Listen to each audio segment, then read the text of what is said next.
Jefao Radio presenta A la Redonda, temas desde todos los ángulos. A la Redonda, con el equipo de la revista Jefao.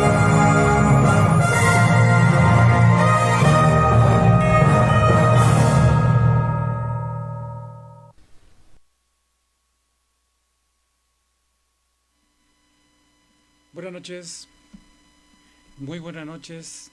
Este es su programa A la Redonda,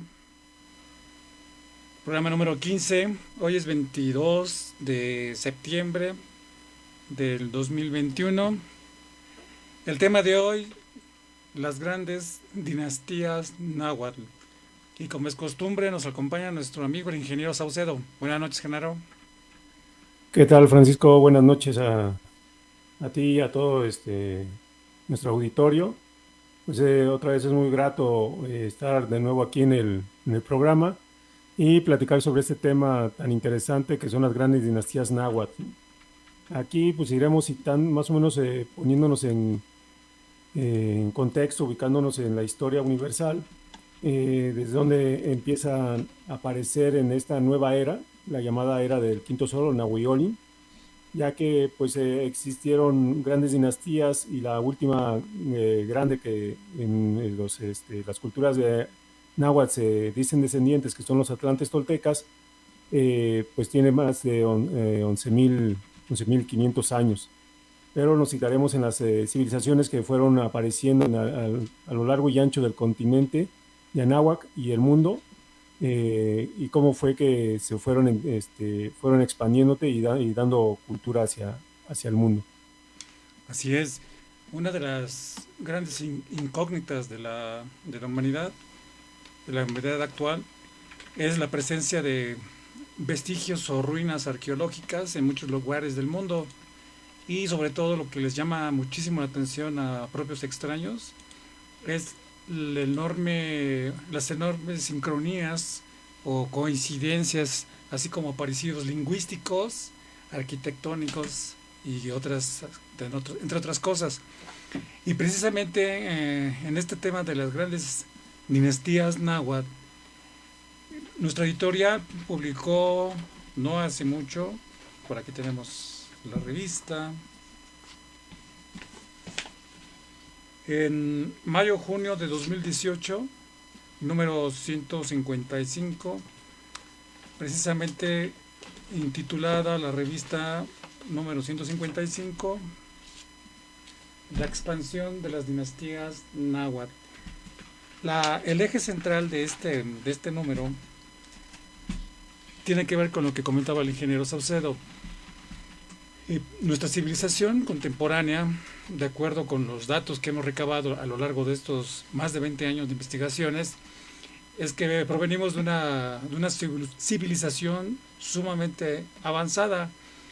Pero en esta ocasión no vamos a tocar tanto el avance tecnológico, al menos mi persona no va a tocar tanto el avance tecnológico como el aspecto de grandeza, ya que no obstante que fue una civilización en decadencia y que prácticamente desapareció, de la cual quedan ruinas, se dedicó a la tarea de crear las condiciones para que futuras generaciones tuvieran nuevamente un auge. Esto es muy interesante porque hoy en día, como bien se sabe, existe la concepción a nivel mundial de que debemos cuidar nuestros recursos, debemos cuidar la población, etcétera, para que futuras generaciones no se vean en problemas. Es decir, la idea de esto es que estas generaciones procuren que las futuras generaciones no pasen hambres, ni problemas económicos, ni escasez de recursos. Y de hecho los planes que actualmente se tienen, en teoría, pues deberían funcionar para asegurar el sustento de las generaciones venideras. Bueno, de hecho, esa es la teoría y de alguna manera pues es lo que nos informan, que eso es el propósito de todas las reuniones, de ciertas estrategias económicas, sociales, políticas, incluso poblacionales, para que asegurar que no escasee nada y que la humanidad pueda continuar su evolución, su trayecto. Sin embargo, debemos hacer notar que los planes, dadas las evidencias arqueológicas y culturales, los planes de estas civilizaciones que fueron las precursoras de la actual humanidad, fueron a grandes tiempos, no nada más fueron a 100 años, 200 años, 300 años, sino fueron a miles de años. Por eso, en este número que les he comentado, 155, se menciona que dentro de la alegoría del quinto sol, que ya hemos platicado de esta alegoría, donde de alguna forma se propone cómo formar una nueva sociedad, porque la que ya está en aquellos días, o la que estaba en aquellos días, pues ya está en decadencia, se tiene que hacer una nueva civilización. Y se preguntan los dioses reunidos en Teotihuacán, ¿cómo le vamos a hacer? ¿Cómo haremos que vuelva a nacer el amanecer, nacer el sol? ¿Quién va a ser el que lleve las pinturas de lo rojo y de lo negro? ¿Quién será el dechado de la virtud? Entonces se propone que sean los aristócratas simbolizados por Tecustecatl, y pues sí, dice, acepta el reto y se lanza, y como recordamos la alegoría, pues dudó. Y como dudó, bueno, se le da la oportunidad a Nanahuatzin, que de acuerdo con la alegoría es representado por los devotos en aquellos días de la Suprema Personalidad, Botán Balán o Huitzilopochtli en la actualidad. Bueno, pues los devotos sí se lanzan sin dudar y comienza a surgir la nueva humanidad. Y esto lo podemos reforzar con la alegoría que narra la lucha de entre Coatlicue, el señor Huitzilopochtli, su tía, la hija, sí, se verá siendo su media hermana, la señora Malinasoch, o su hermana finalmente, auspiciada por la diosa de la luna, Coyolxauhqui, cómo se entran en batalla. Estas dos partes son una alegoría que nos indica que la humanidad entró en un proceso de declinación, o sea, ya se estaba acabando. Y acordándonos lo que nos han dicho los antiguos sabios nahuas, que toda era humana termina pues en un cataclismo, en un desastre, ¿no? En la pérdida, no en la pérdida, pero prácticamente en la declinación del todo género humano, ¿no? ¿Y para qué? Para que nuevamente pueda resurgir el sol. Y nos enseñan los sabios que esto es natural, auges y caídas. Y es natural que exista un declinamiento de la humanidad, porque esto permite su renacimiento, porque es una ley.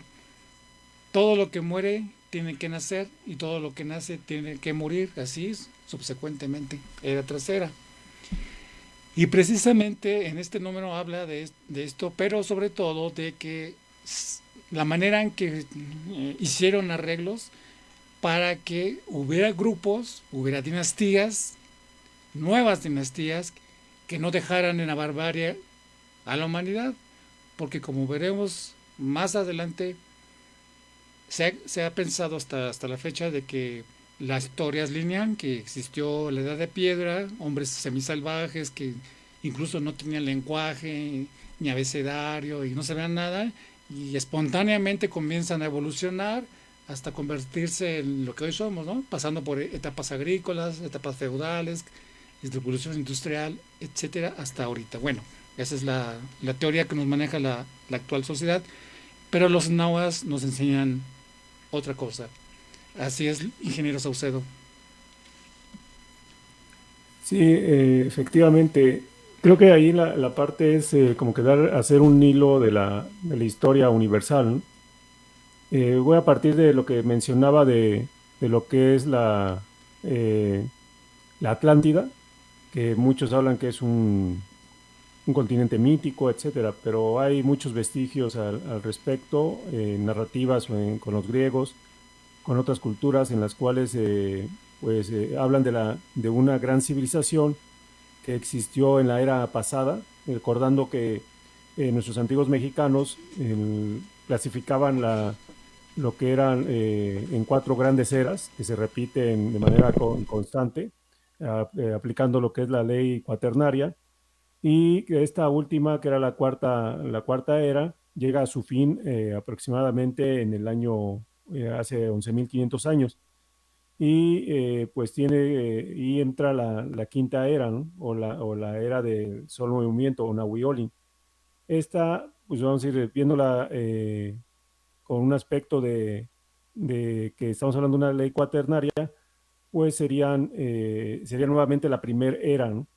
Y esta, de ahí, pues después de la destrucción que se da a nivel mundial de toda la civilización, pues hay un espacio de tiempo, aproximadamente podríamos decir de unos 5.000 años, un poco menos, en donde ya pues después de estar refugiadas los que quedaron, sobrevivieron a la catástrofe, pues se volvieron a repoblar y de ahí vienen muchos de las historias que conocemos en muchas de las culturas, el llamado diluvio, ¿no? O sea, si nosotros nos vamos con la gente de Oceanía, con las historias de Oceanía, de América, de Europa, de Asia, siempre hablan una catástrofe, que hubo un diluvio y que después pues empezó a resurgir otra vez la humanidad, ¿no? Ya en la forma alegórica que se menciona, de que se rescataron animales, una pareja primigenia, etcétera, ¿no? Pero básicamente es la alegoría en donde la humanidad vuelve a resurgir. El legado de conocimiento de los atlantes toltecas, pues vuelve otra vez a expandirse alrededor de la Tierra. Y en este caso, pues como lo hemos dicho en otras pláticas y en investigaciones que se han realizado, pues la Atlántida, pues realmente no fue un continente que estuviera entre América y Europa, y que se hundió, sino que propiamente América es la Atlántida. Entonces, de ahí pues quedan muchos vestigios. De hecho, uno de los aspectos importantes en ese sentido es lo que se ha encontrado en muchos lugares del continente americano, los vestigios de lo que son osamentas gigantes, ¿no?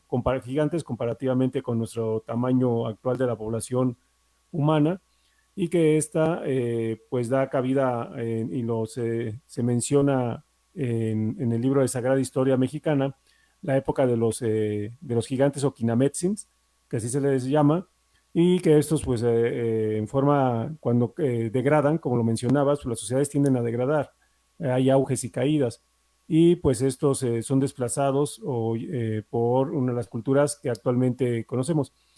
Partiendo de eso, ahora nos hablan en la historia que manejan los antropólogos, arqueólogos, es de estos, en el caso del continente americano, pues todo lo quieren cuadrar con lo que le llaman ellos la era preclásica, clásica y posclásica, ¿no?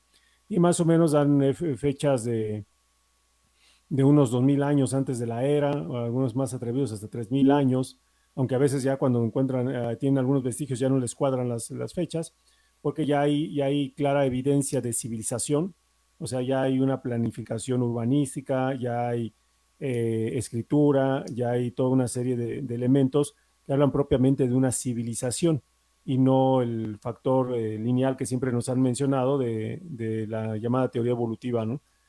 Entonces aquí en este caso, ahí y surgen lo que se llama, ¿no? Pues como la cultura primigenia, en el caso de lo que han denominado Mesoamérica, en el que es los olmecas, y que de los olmecas, de ahí luego surgen culturas como los mayas y se empieza a expandir, pero hay influencias en el centro de los teotihuacanos, etcétera.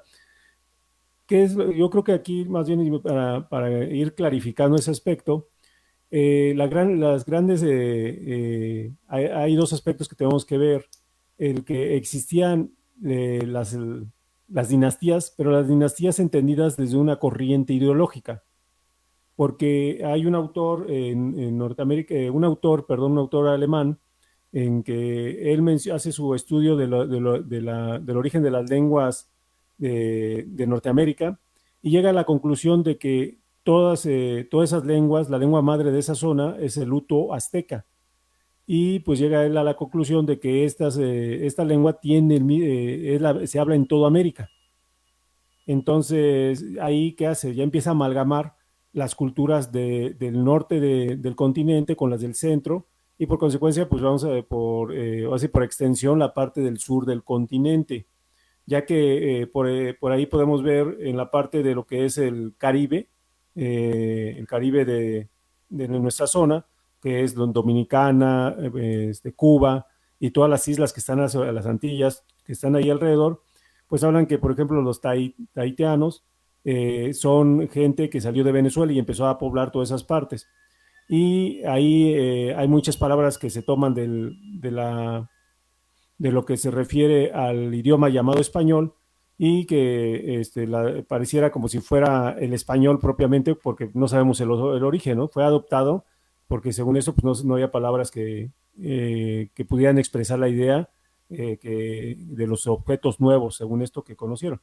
Bueno, con eso quiero decir de que los llamados olmecas, teotihuacanos, mayas, totonacos, el mismo azteca, eran designaciones, hopis, perdón, hay un poquito de hopis hacia el norte, incas, etcétera, eran designaciones propias de regiones, no propiamente era un aspecto de razas, sino eran regiones como actualmente lo vemos en nuestro continente. Hay países, hay provincias, hay estados en los cuales todos ellos tienen sus propias características, sin embargo, somos una misma raza.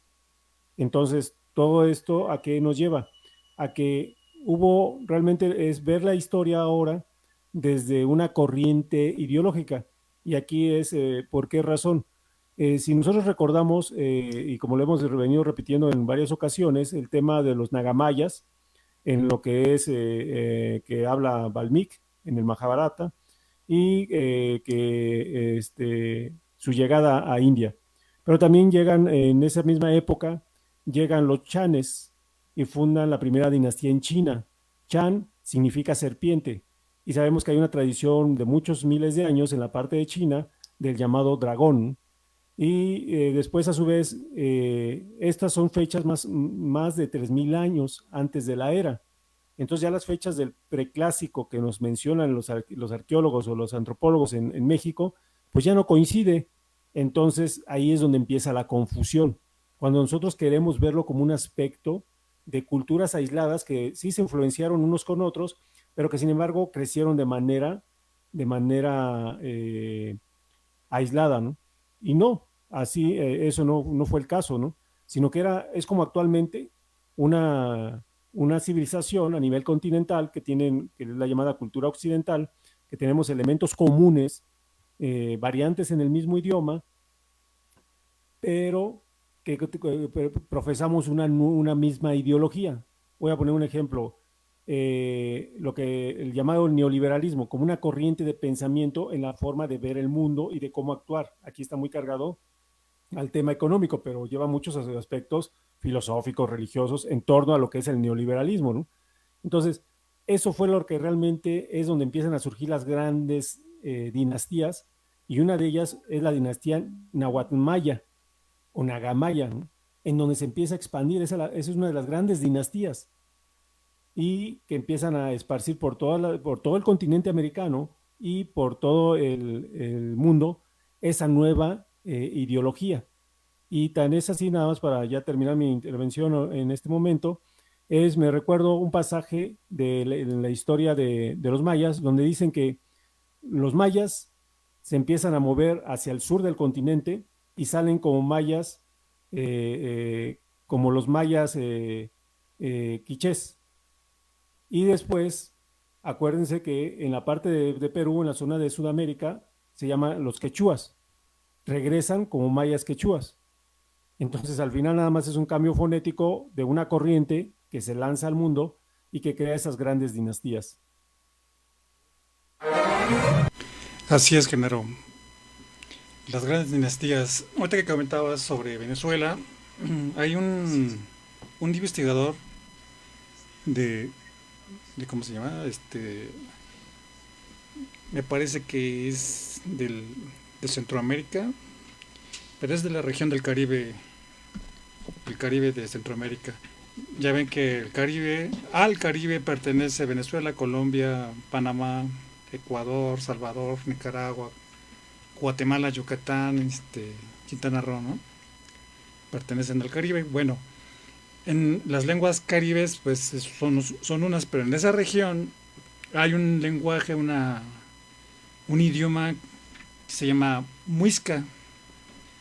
Y este idioma, vamos a ver la sorprendente coincidencia que existe entre el muisca y, por ejemplo, ciertos vocablos que están en, ahí en el Mediterráneo, en el Medio Oriente, ahí donde se asentaron los hicsos. Bueno, los hicsos, que ya habíamos comentado en algunas emisiones pasadas, los hombres del mar o los hombres rojos, precisamente en lengua muisca, que insisto, se habla aquí en América, en el Caribe, significa lo mismo: colorado, rojo, bermejo. Entonces, eso es un ejemplo de estas sorprendentes coincidencias que para nosotros no hacen más que confirmar sobre la cultura, la única o la cultura unificadora del mundo antiguo. Y en este sentido vamos a tratar de entrever algo interesante que hace rato comentábamos. ¿Por qué es tomarse tanta molestia en diseñar una estrategia para que la cultura continúe, ¿no? ¿Por qué no dejar que las futuras generaciones se arriesguen como puedan, o sea, que se las vean como puedan, que de acuerdo a sus capacidades, pues se hagan adelante? No se supone que eso es la idea o la historia de la humanidad, solamente los más aptos sobreviven, una especie de salvajismo evolutivo. Pues en realidad, por lo que hemos platicado y lo que hemos investigado, las sociedades antiguas sí se preocupaban por el desarrollo humano, por el desarrollo de generaciones a futuro, y bajo ningún concepto podría permitirse que las generaciones venideras tuvieran que recurrir al salvajismo para poder subsistir. Entonces, esas culturas afirman que cuando la humanidad, el humano pues, carece de un conocimiento que le permita vivir, que le permita desarrollarse, inmediatamente cae en la barbarie. A este respecto, en el siglo pasado, el siglo XX y finales del siglo XIX, se hicieron experimentos antropológicos o etnoexperimentos, ¿no? Con diversos grupos humanos, donde los ponían para ver si eran capaces de sobrevivir, ¿no? O sea, por ejemplo, se supone que la hipótesis de ellos era que si este ser humano, esta sociedad es la más desarrollada, pues poniéndolos, por ejemplo, en la selva, serían capaces de sobrevivir, porque afloraría su temple, ¿no? Su arrojo, y por supuesto que sí. Y efectivamente, en el norte de Sudamérica llevaron a este grupo humano, lo pusieron bajo observación, pero órale, pues arréglense como puedan. Y pues empezaron, pues sí, a cazar, a pescar, y conforme avanzó el tiempo, se empezaron a enfermar, y para no hacerles el cuento largo, pues estaban a punto de morir todos. Y no de uno en uno, sino todos, por desnutrición, enfermedad y un montón de cosas. Cuentan los que hicieron el experimento que los pobladores de por ahí, de la selva, pues se compadecieron de estas personas y les enseñaron a sembrar y a tejer y a otras artes que en el lugar eran necesarias para poder sobrevivir. Y entonces estos muchachos, pues sí, pudieron salir adelante. Entonces, con este experimento que ellos quisieron demostrar que en aquellos días ese grupo que llevaron era casi el superhombre, y los quisieron poner a pruebas poniéndose en ese experimento, pues se dieron cuenta que no, que el superhombre como tal no nace, no está ahí, es porque sea güerito, o sea grandote, o sea de talla alta, ya sea un superhombre. No, se requiere de muchas otras cosas que tienen que ver con el desarrollo interno, el desarrollo del individuo realmente. Y que de alguna manera se comprobó que en realidad la humanidad no puede, sin conocimiento, sin una guía, pues, el conocimiento es una guía, sin una guía no puede evolucionar, pero es más, ni siquiera puede sobrevivir. Inmediatamente cuando viene el salvajismo, pues sí, a lo mejor los más fuertes sobreviven, pero después de un tiempo viene un declinamiento tal que corre el riesgo enorme de desaparecer la humanidad como especie. Por eso, las dinastías ancestrales se preocupaban mucho. Para ellos, el ser humano, esta humanidad, esto así como estamos, no puede desaparecer, no debe de desaparecer. Por eso enseñaron una manera, la mejor manera para poder salir adelante, ¿no? Les dieron una manera de pensar, cómo pensar, porque es muy interesante. O sea, uno piensa, ay, ¿qué me va a enseñar a pensar? Pues sí, hasta eso hay que enseñarnos a pensar, porque nuestro pensamiento a un nivel bajo, a un nivel burdo, pues nada más es instintivo. O sea, buscamos comer y satisfacer nuestros deseos y necesidades biológicas, ¿no? Nada más. Jamás, si no tenemos una instrucción, si no se nos enseña a pensar, nunca vamos a pensar en formar una sociedad, una civilización, pensar en futuras generaciones. Eso es imposible. En el momento que el humano ya no tiene educación, no tiene guía, empieza a caer en el mundo animal y después salvajismo y después todo lo peor y finalmente desaparece. Sabedores de esto, insistiendo, esas dinastías se encargaron de hacer todos los arreglos para que eso no sucediera. Por eso, ya hemos hablado en otras emisiones, que por ejemplo, tuvieron que llegar a Medio Oriente, tuvieron que llegar al norte de África, a Europa, a Sudamérica, y si ustedes, que me imagino que sí, han escuchado de muchas alegorías de viajes a través del mar, y que los hombres venidos del mar, o que llegaron en grandes naves, en grandes barcos, o que de alguna manera todos esos mitos dejan de entrever que siempre llega alguien a enseñar, a educar. Hay un poema, en el caso de los nahuas, que dice que nuestra raza, la raza náhuatl, y digo náhuatl, insisto, para referirnos a todas las culturas de aquí de América, que nuestra raza americana, o la raza de este continente, le ha dado la vuelta al mundo muchas veces. ¿Qué significa esto de darle la vuelta al mundo? Pues que ha recorrido el mundo justamente para civilizarlo, para evitar que caiga en la barbarie. Entonces, comentábamos hace poco con unos compañeros que un grupo de franceses hizo un estudio antropológico sobre los utensilios del arado, de la labranza, pues, en pocas palabras. Y se dio cuenta que básicamente eran los mismos en prácticamente todo el mundo. Desde la India hasta Australia, África, América, Asia, Europa, eran los mismos instrumentos. Y prácticamente, bajo ciertas circunstancias, eran las mismas especies las que proliferaron en un tiempo en todos lados. Entonces, eso que descubrieron estos antropólogos franceses, para nosotros confirma lo que hemos estado explicando. Una cultura así, unida, universal, que en ese tiempo, cuando llegó la catástrofe que desapareció la civilización precedente, pues tuvieron que salir con lo básico. Ahí está, a cada lugar importante, ahí está lo necesario para que no pierdan su humanidad, y no declinen, no degraden, la labranza, los libros, la enseñanza.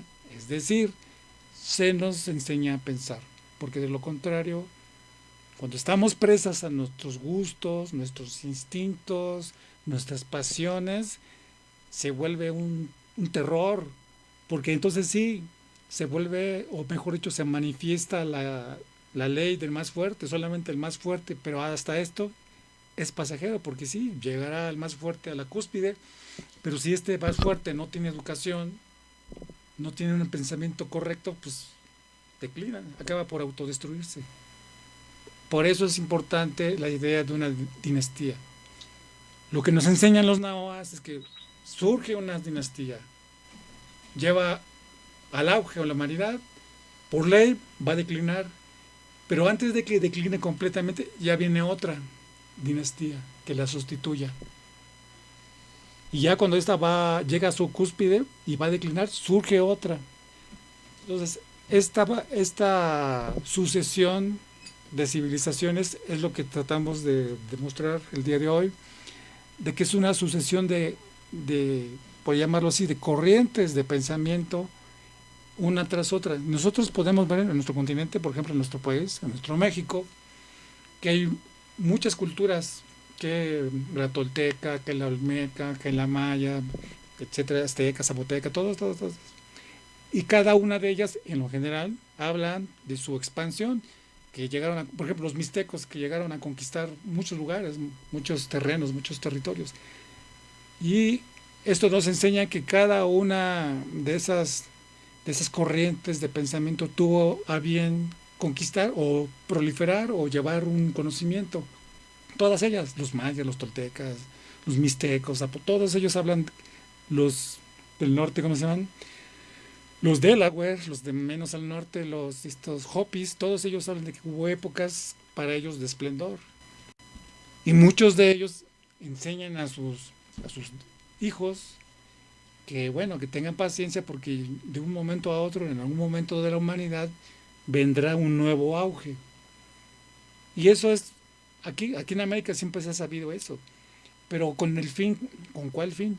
Con el fin de no permitir que nuestra civilización, nosotros los seres humanos, acabemos siendo salvajes, animalitos que más tardamos en nacer que en destruirnos unos a los otros, ingeniero. Efectivamente, aquí el tema también interesante es complementando lo que tú dices, es esa parte de que todas estas llamadas culturas, que realmente podemos decirlo son designaciones regionales, como decías, algunas son designaciones regionales y otras son eh, eh, adjetivos para una corriente de pensamiento, ¿no? Muchas veces nos han dicho, oye, ¿y dónde quedaron los mayas? ¿No? Desaparecieron y hay muchos escritores que hablan que la selva se los comió, que no sé qué tanto. Bueno, pues al menos tenemos ahorita, desde el dato que se tiene histórico, más de, por decirlo, antes de que llegaran los europeos, más de 500 años, 700, 800 años, y pues las poblaciones de la zona del sureste mexicano, pues siguen ahí, ¿no? Y la selva, pues uno que ha tenido oportunidad de estar ahí en la selva, pues sí es un medio, pues, por decirlo de alguna manera, agresivo, así como lo es también estar en un lado de la playa, estar en la zona de la montaña cuando es frío, etcétera. Pero las poblaciones no desaparecen por esas razones, ¿no? Una de las razones que puede desaparecer una civilización, pues es un tema de guerra, ¿no? Entonces, aquí en este caso, lo que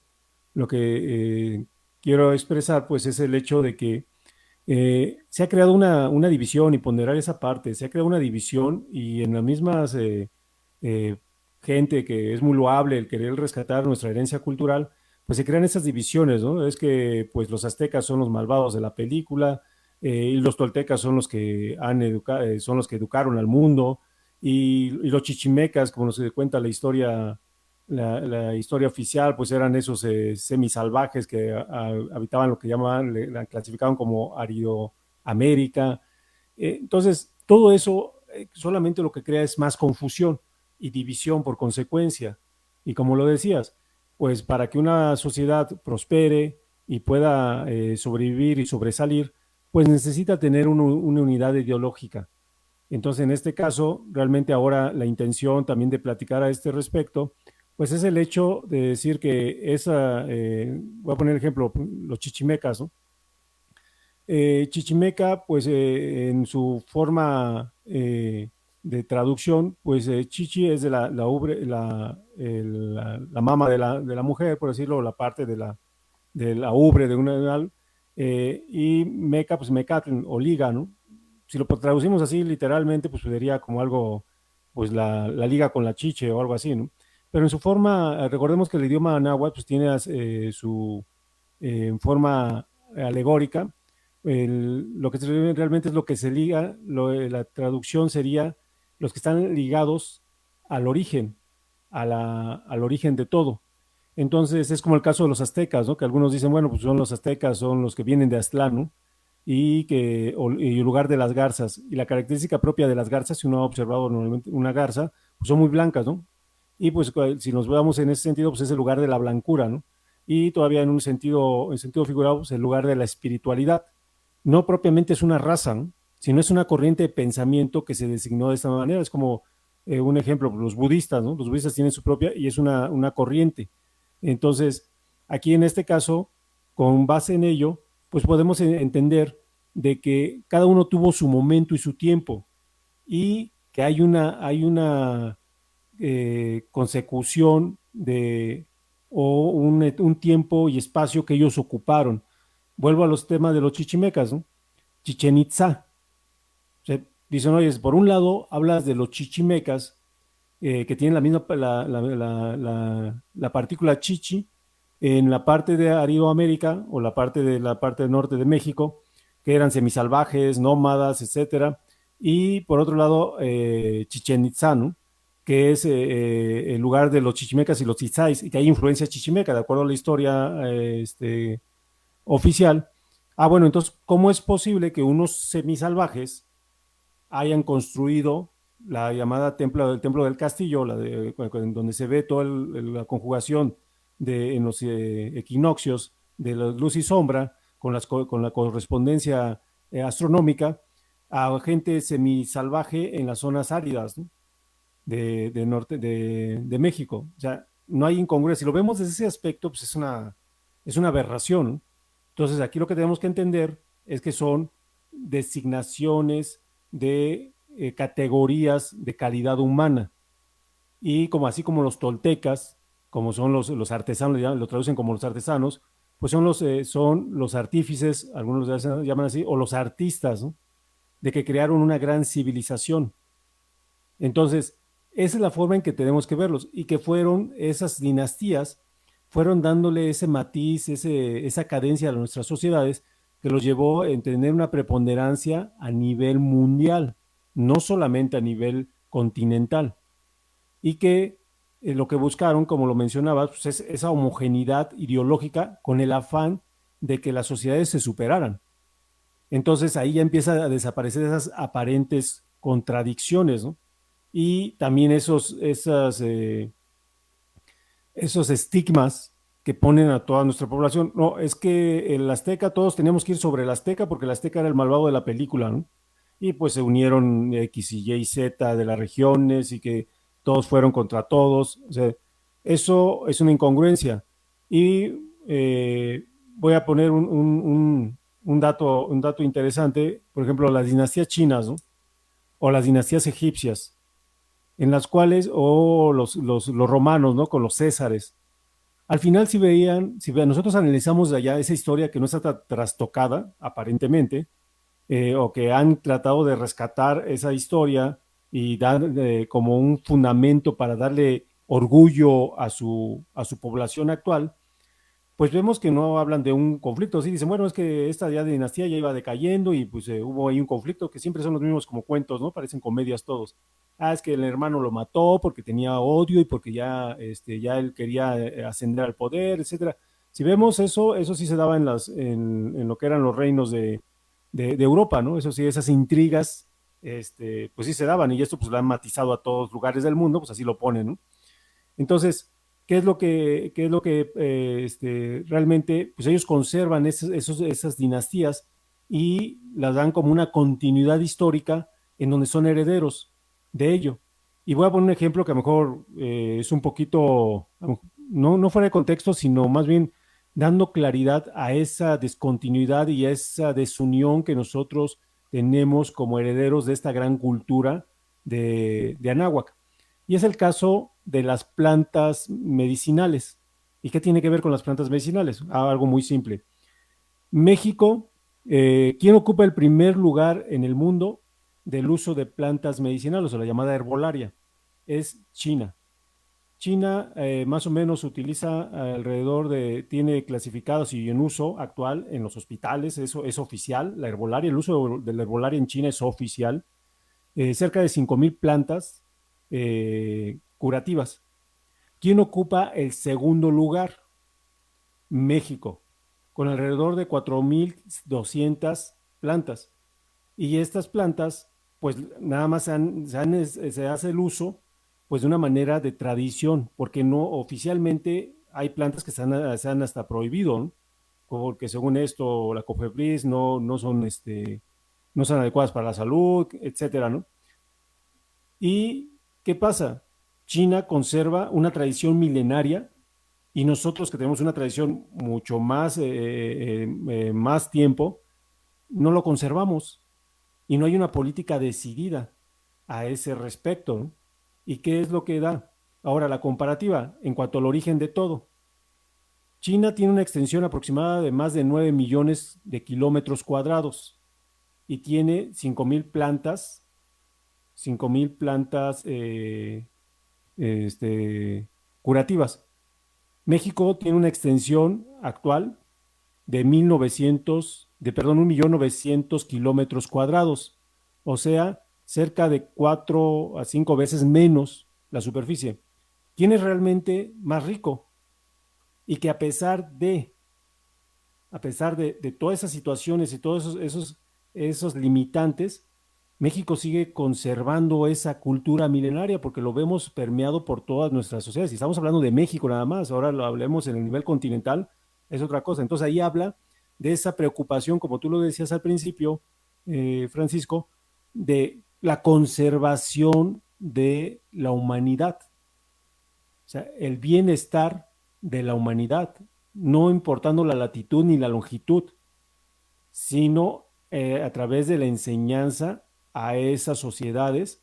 Y ya para terminar, pues la última gran corriente que se lanza a la parte de Europa pues son los templarios, en donde sacaron del marasmo a mucha gente de Europa, en el sentido de que pues, había una pobreza tremenda y pudieron levantar a partir de los años 900, después de esta era, y hasta el año 1300 cuando caen, pudieron levantar una infraestructura en Europa de tal manera de que les permitió pues, sobrevivir durante mucho más tiempo. Así es. Esto que acaba de comentar, tanto de los templarios como de la herbolaria de nuestro país, nuestro México, sí es muy... Sí hay que pensarlo, sí hay que considerarlo como algo serio, es algo grave, porque incluso en, en el sexenio que fue del 88 al 94, se sacó una norma oficial mexicana donde prácticamente quedaba prohibido el uso así, indiscriminado de las plantas llamadas medicinales, ¿no?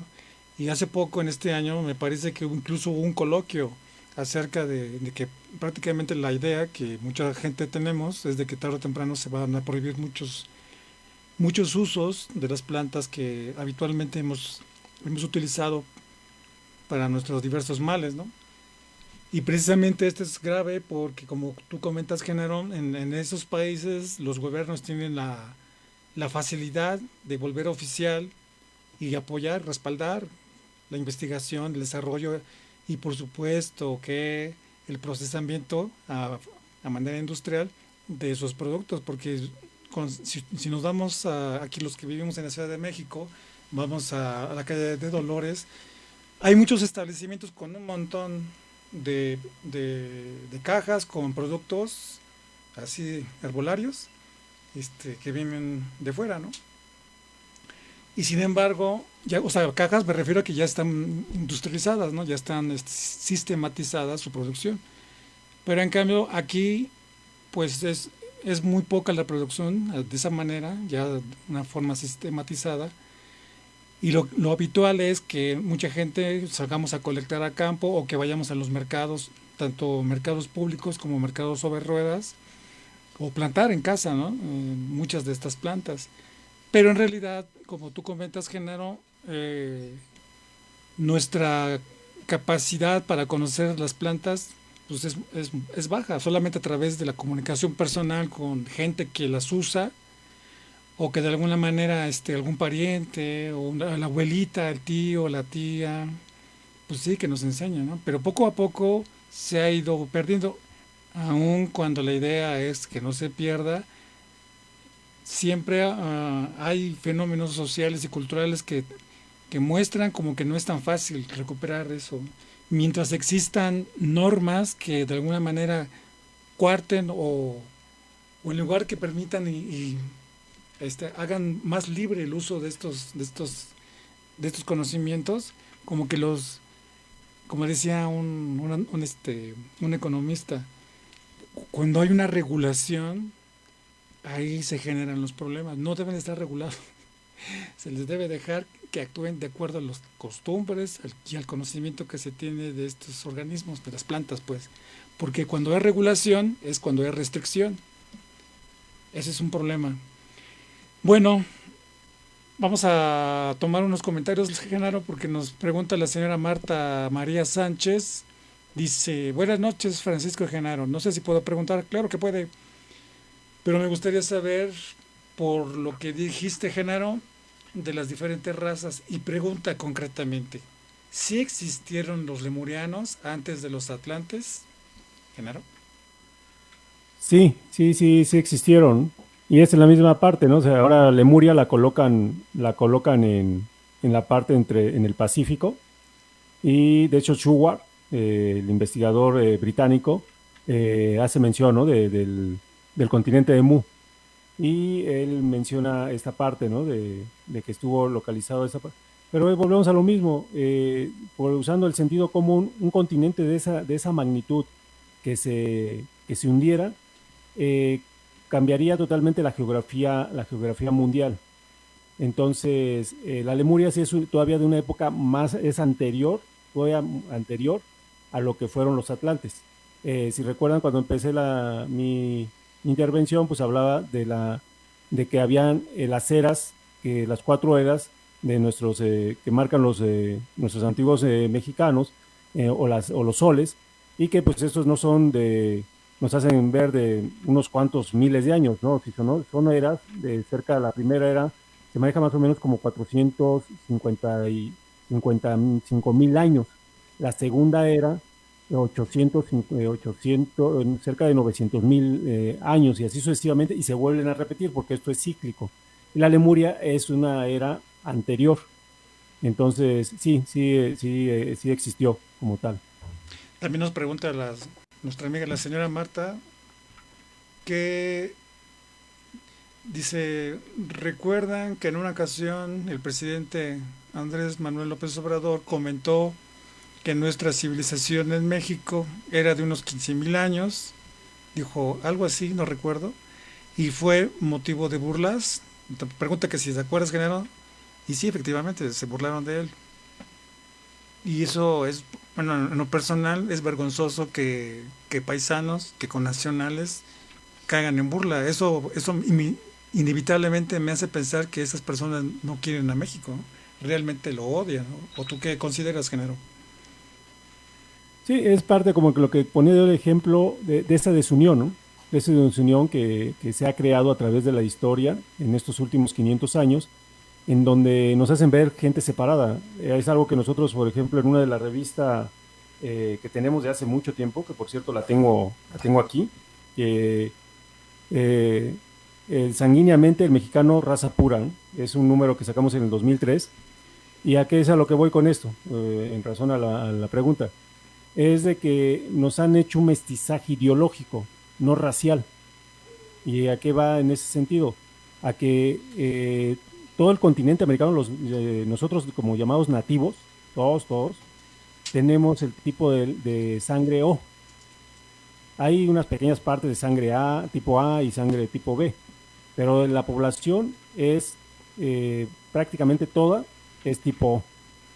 Entonces, habla de una pureza de sangre. De hecho, hay un banco de sangre a nivel mundial que hace esa clasificación en el mundo, y ellos mismos concluyeron diciendo que la raza más pura que hay en el mundo es la americana.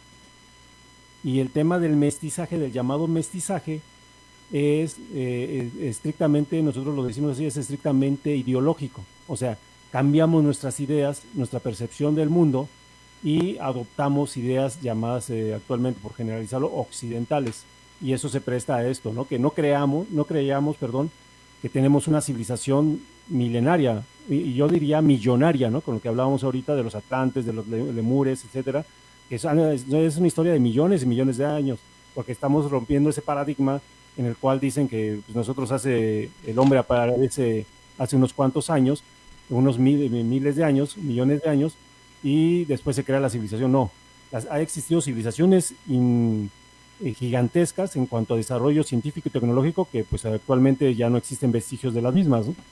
Pero que eso que mencionaba el presidente, pues es algo como que parte de un rescate, ¿no? No somos pro nadie, pero creo que es muy loable el que pues se ponga en su lugar lo que es la grandeza milenaria de México, y que si nos ponemos a estudiar un poquito, el mundo se ha beneficiado de esa grandeza. Y les voy a poner un ejemplo. En Francia, en el siglo XVIII, hubo una hambruna tremenda. ¿Y saben con qué Francia pudo paliar esa hambruna? A través de el consumo de un frijol mexicano. Y este frijol salvó a Francia de que se muriera su población. China también pudo salvarse a través de productos mexicanos. Turquía de la misma manera, y así podemos poner. Entonces, es ahí donde está la grandeza de nosotros, nada más que como mexicanos pues, necesitamos pues, informarnos más respecto a todo eso que está muy documentado con investigaciones serias al respecto de esos legados culturales que ha dado México al mundo. También nos comenta nuestra amiga Marta, voy a comentar, dice Genaro, entonces nuestra historia está escrita como letra muerta para quien solo vea lo superficial y alegorías para quien busque un conocimiento más profundo. Te preguntan a ti. Sí, efectivamente. O sea, si nosotros vemos nada más la parte superficial de lo que nos dicen, pues simplemente van a ser las mismas conclusiones, ¿no? Y habrá siempre esa separación, ¿no? Sin embargo, nosotros, nuestra cultura milenaria no la podemos reducir al folclore, ¿no? Que muchas veces así se matiza, ¿no? Sino es toda una civilización. ¿Qué quiero decir con esa civilización? Tenía su ciencia, su religión, su filosofía, su arte. Entonces, nosotros cuando vemos desde ese ángulo a nuestra herencia cultural, pues claro que entendemos muchas cosas que suceden en nuestro entorno y que suceden en el entorno mundial. Y nos empieza a dar lógica o dar sentido que sí hubo presencia y intercambios, o sea que el mundo nunca estuvo aislado, el mundo siempre ha estado en contacto como actualmente, con sus propios medios en su momento histórico, pero siempre hubo contacto. Así es, Genaro. Ah, comenta, pregunta otra vez. ¿Ustedes se reúnen para estudiar? ¿Tienen alguna escuela o lugar de reunión? ¿O cada quien hace lo suyo por su cuenta? Me enriquece mucho su conocimiento. Gracias.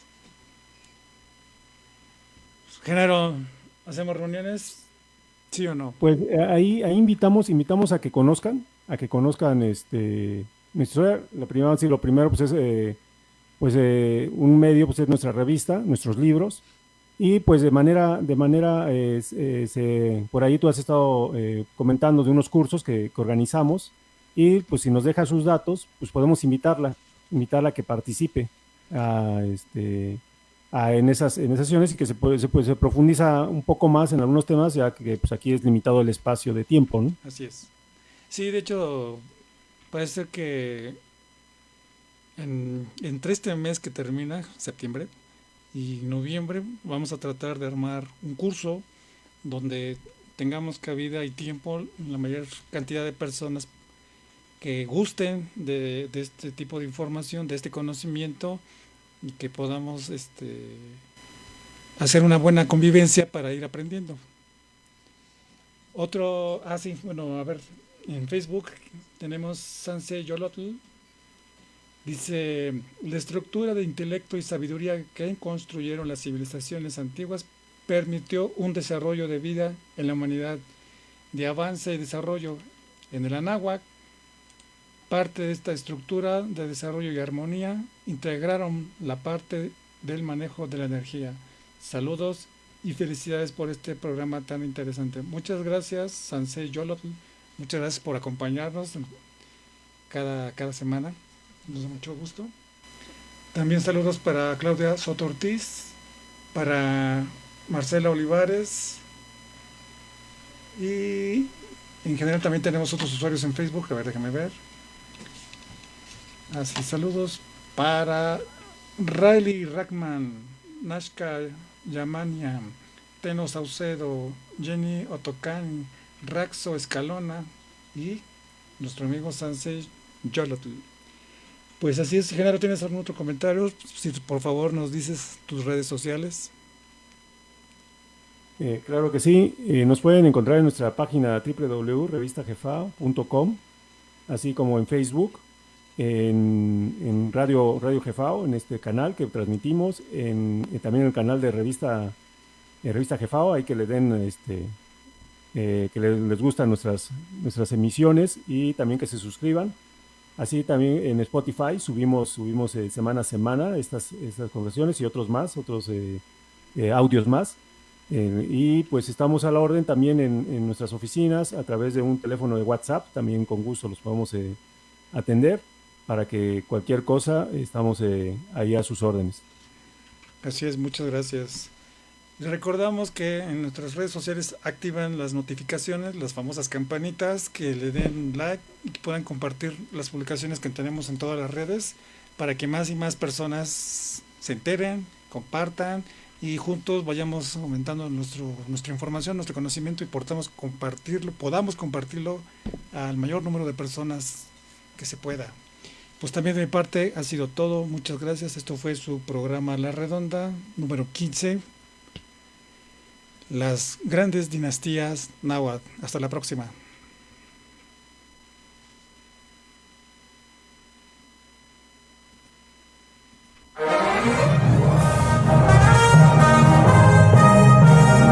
Jefao Radio presenta A la Redonda, temas desde todos los ángulos. A la Redonda, con el equipo de la revista Jefao.